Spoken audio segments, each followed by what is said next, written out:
مشاهدينا مساء الخير، اهلا بكم معانا حلقه جديده ونات تي في. دايما في نات تي في بنجيب الاخبار العالميه اللي حدثت خلال الاسبوع، بنحرص ان هي تكون اخبار لطيفه وخفيفه بس في نفس الوقت اخبار ثقافيه فنيه رياضيه، واذا كمان كان عندنا اخبار عن الاثار في مصر او مختلف انحاء العالم بنحاول نجيبها لكم. أول فيديو هنشوفه مع بعض مشاهدينا تحت عنوان باحثون يتمكنون من إنشاء روبوت صغير جدا يمكنه الذوبان، شاهد كيف أزال جسما من نموذج لمعدة إنسان. تمكن باحثون من إنشاء روبوت صغير جدا يمكنه الذوبان والتحرك وأيضا التحول إلى جسم صلب، حيث أخذ الباحثون الغاليوم وهو معدن يتمتع بنقطة انصهار منخفضة، وقاموا بدمجه مع جزيئات مغناطيسية لإنشاء الروبوت، واستلهموا الفكرة من حيوان خيار البحر. وسلط مؤلفو الدراسة الضوء أيضا على كيفية استخدام هذا الروبوت في العمليات الجراحية. تعالوا نشوف مع بعض.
اكتشاف نادر وعمره 15 مليون عام، شاهد ما وجدته هذه الفتاة على الشاطئ.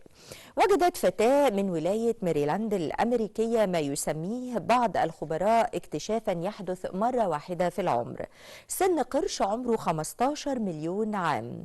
وقالت مولي سامبسون التي تبلغ من العمر 9 أعوام أنها تريد أن تصبح عالمة حفريات عندما تكبر، وقد طلبت أن تكون هديتها لعيد الميلاد بذلة واقية من الماء حتى تتمكن من مواصلة البحث عن الحفريات وأيضا أسنان القرش. تعالوا نشوف مع بعض. I couldn't believe it. Like, it was just so exciting. It's a day 9-year-old Molly Sampson will never forget.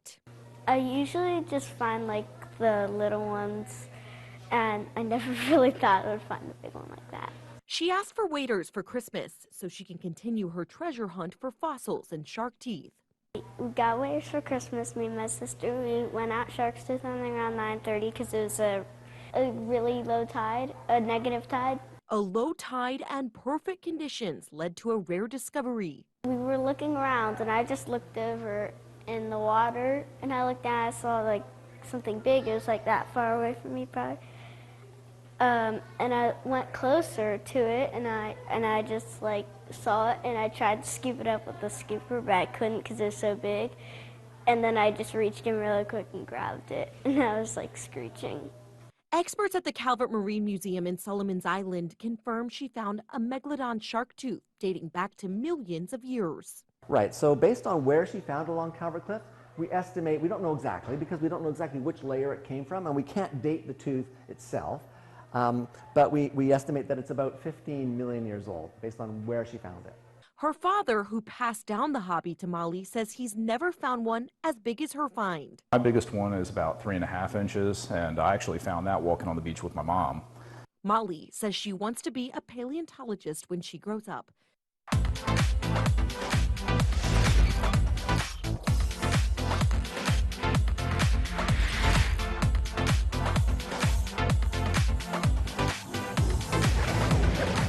لقطات نادرة لأول مرة تظهر سفينة تايتانيك الشهيرة راقدة بقاع المحيط الأطلسي. كشف معهد وودز هول لعلوم المحيطات عن لقطات مصورة نادرة لسفينة ركاب الشهيرة تايتانيك الراقدة بقاع المحيط الأطلسي، وذلك بعد أكثر من قرن على حادثة اصطدام السفينة الضخمة بجبل جليدي ما أدى لغرقها. فقد التقطت التسجيلات التي لم يعرض معظمها من قبل على الجمهور بعد أشهر فقط من عثور المستكشفين على حطام تايتانيك عام 1985 على عمق 3 كيلومتر تقريبا تحت سطح المحيط. وعلى الرغم من أن عدة أفلام وثائقية عرضت منذ اكتشاف حطام السفينة قبل عقود، إلا أن معهد علوم المحيطات نشر مقطع فيديو أطول وغير منقوص ومدته 80 دقيقة. وعلق المعهد بأن هذه اللقطات تمثل المرة الأولى التي تقع فيها أعين البشر على السفينة المنكوبة منذ عام 1912، وتتضمن العديد من المشاهد المدهشة الأخرى. ما تيجوا نشوف مع بعض.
يعرض الفيديو القادم عروس لا تحمل باقة ورد في يدها يوم زفافها، بل باقة بصل. ويقع الفيديو تحت عنوان بصل بدل الورود في باقة الزفاف بعد الارتفاع الجنوني في سعر البصل بالفلبين. تجاوز ثمن البصل اللحم وأيضا الدجاج، وهو زفاف تقليدي، لكن الاختلاف الوحيد بينه وبين أي زفاف آخر هو استخدام البصل بدلا من الورد. وتقول العروس أنه فكروا في هذه الفكرة حتى يكون الحفل منفردا، لكن استخدام البصل بدل من الورود هناك جلب مشكلتين: الأولى رائحة البصل، والثانية أن وزن الباقة تخطى 5 كيلوغرامات، فإذا ما قامت العروس بإلقائه حتى تلتقط إحدى الحاضرات كما هو معتاد في حفلات الزفاف، ربما يصيب إحداهن بأذى. تعالوا نشوف مع بعض.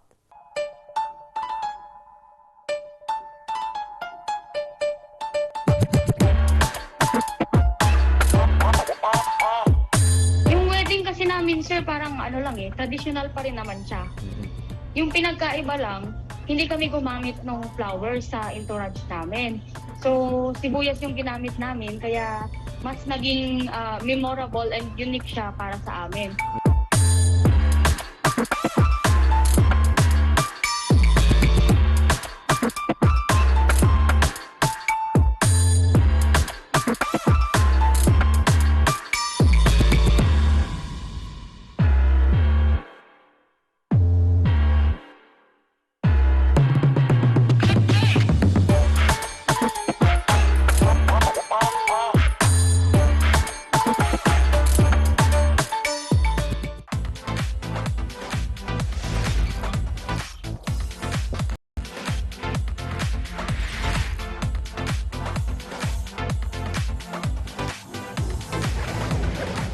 لحظات فريدة شاهد كيف احتفلت شقيقتان توأم في إيطاليا بعيد ميلادهما 100. احتفلت الشقيقتان فرانشيسكا وماريا ريتشاردي بعيد ميلادهما 100 مع أقاربهما وأيضا 50 من الأحفاد والأبناء الأحفاد. وتعيش الشقيقتان في مدينة إنزانو دي بوليا في جنوب شرق إيطاليا. وكانت فرانشيسكا وماريا تعملان في الزراعة وفي مهنة التطريز.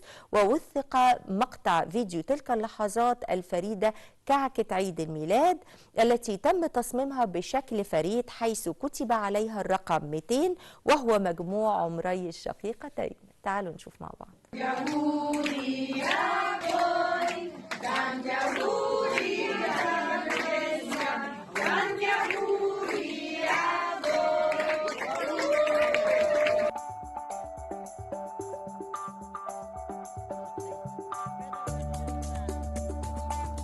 arrivare così lontano. Non lo pensava.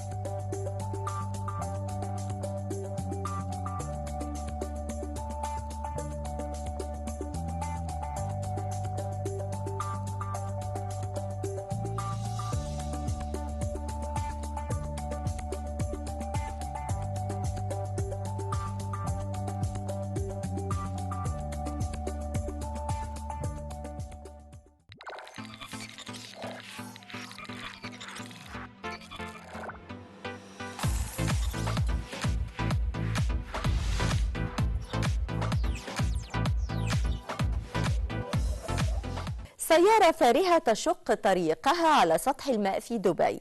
يتساءل الفيديو قادم: إذا ما كنت تريد ركوب سيارة فارهة ولكنها تسير على سطح الماء، هذه التجربة ليست بعيدة المنال، حيث أنه في دبي يمكنك خوض هذه المغامرة، حيث قامت إحدى الشركات بتصميم نماذج لسيارات فارهة تستطيع السير على الماء وتماثل أنواع السيارات الفارهة التي تسير في الشوارع من حيث الشكل وأيضا التصميم، حيث تحتوي هذه السيارات المائية على أغلب مكونات السيارات التي تسير في الطرق، من حيث المقود وكاسة السيارة وأيضا ناقل السرعة.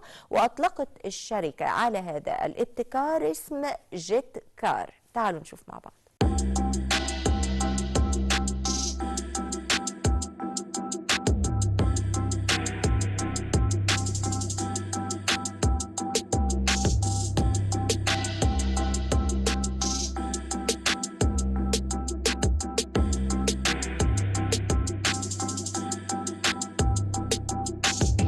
تجربة الجيت كار جت لأن تعرف دبي كلها مشهورة بالسيارات الرياضية وكل شيء الرياضي هنا موجود، بلد كلها انترتينمنت. فلما جينا فكرنا إن احنا ممكن نخلي نفس أنواع هذه السيارات موجودة في البحر، فهتكون مصدر جذب للناس.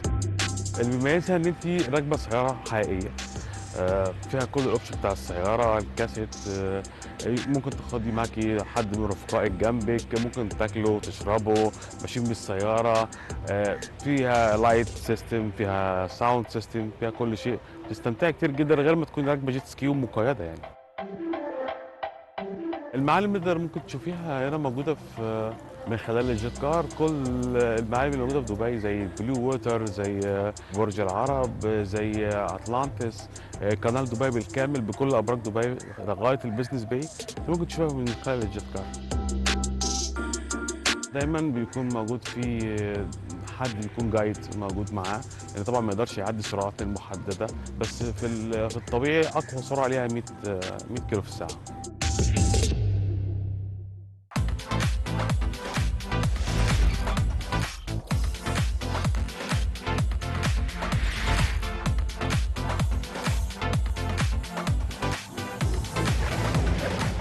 ما دور الحيوانات في التنبؤ بالزلازل؟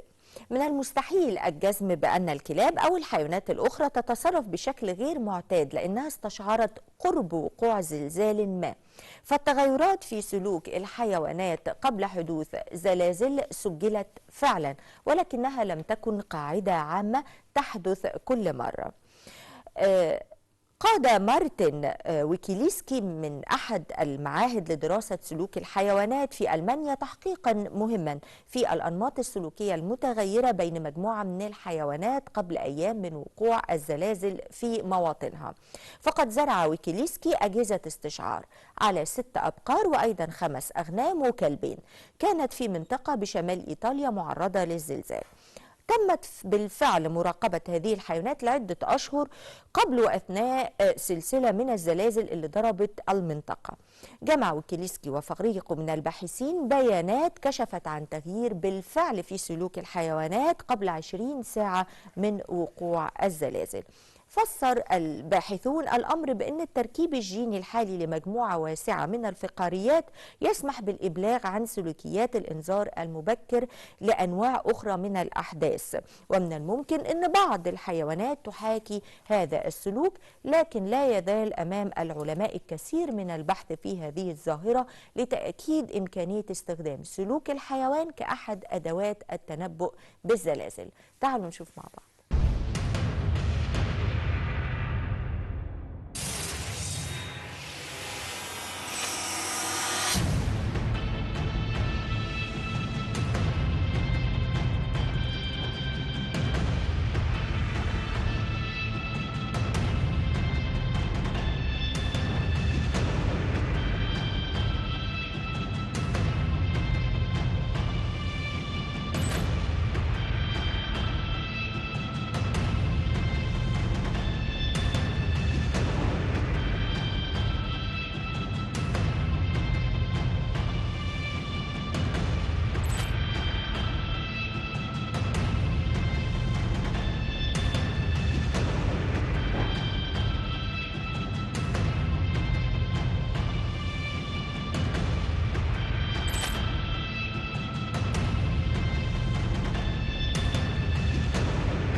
اكتشاف أثري مثير في العراق، مطعم عمره 5000 عام يحوي ما يشبه الثلاجة. اكتشف علماء الآثار في العراق ما يشبه مطعما في إحدى المدن السومرية القديمة والتي تسمى ذي قار، يعود تاريخه إلى العام 2700 قبل الميلاد، مما يشير إلى أن تناول الطعام في الخارج كان شائعا قبل 5000 سنة.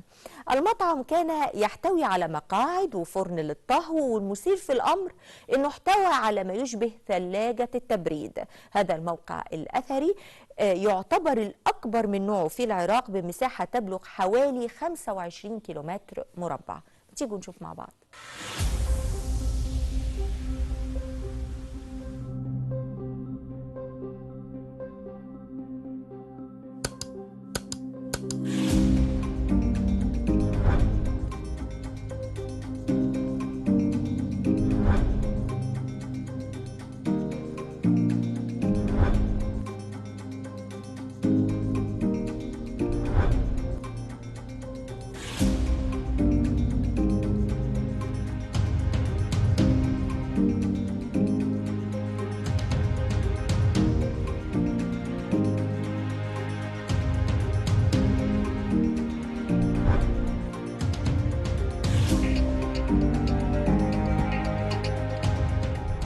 مقسم إلى قسمين. هي القسم الأول يحتوي على غرف ودكاك لتناول الأطعمة عليه، وأما القسم الثاني وهي عبارة عن باحة لتناول الطعام في الهواء الطلق.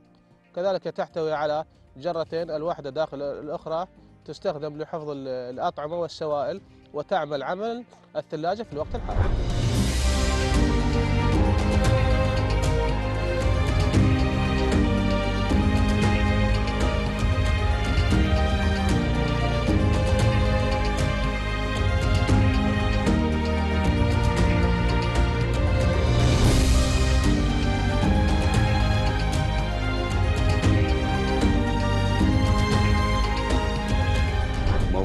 بنغلاديش أو تلول الهباء. هي مدينة سومرية وحاضرة سومرية مهمة يرجع السكن فيها إلى 2900 قبل الميلاد. أسسها الملك السومري أور نامشا عام 2900 قبل الميلاد، وتعاقب عليها عدة ملوك سومريون.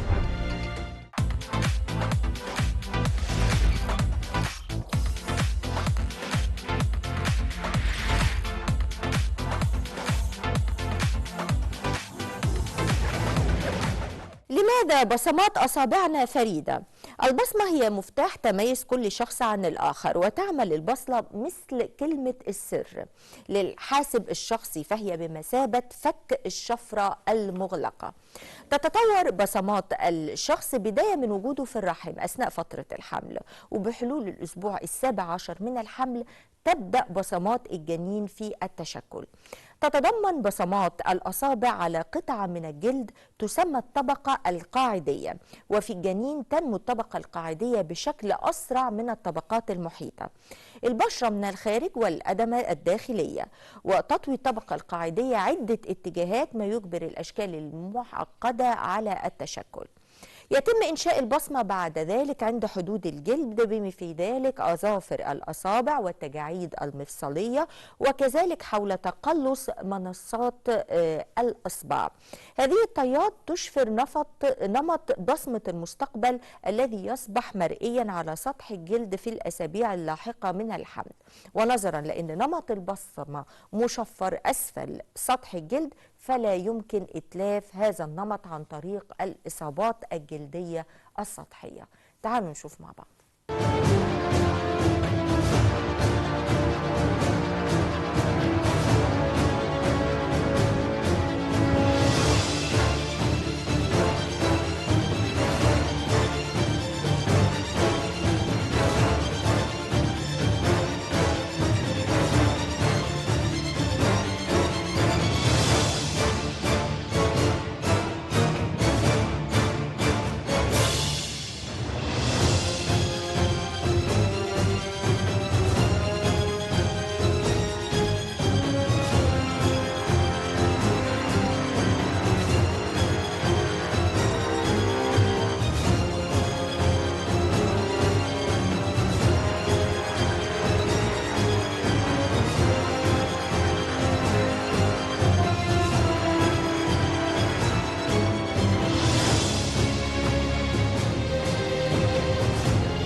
وبكده مشاهدينا نكون وصلنا لنهاية فيديوهاتنا النهاردة في نت تي في. انتظرونا إن شاء الله الأسبوع المقبل في نفس الميعاد ونت تي في.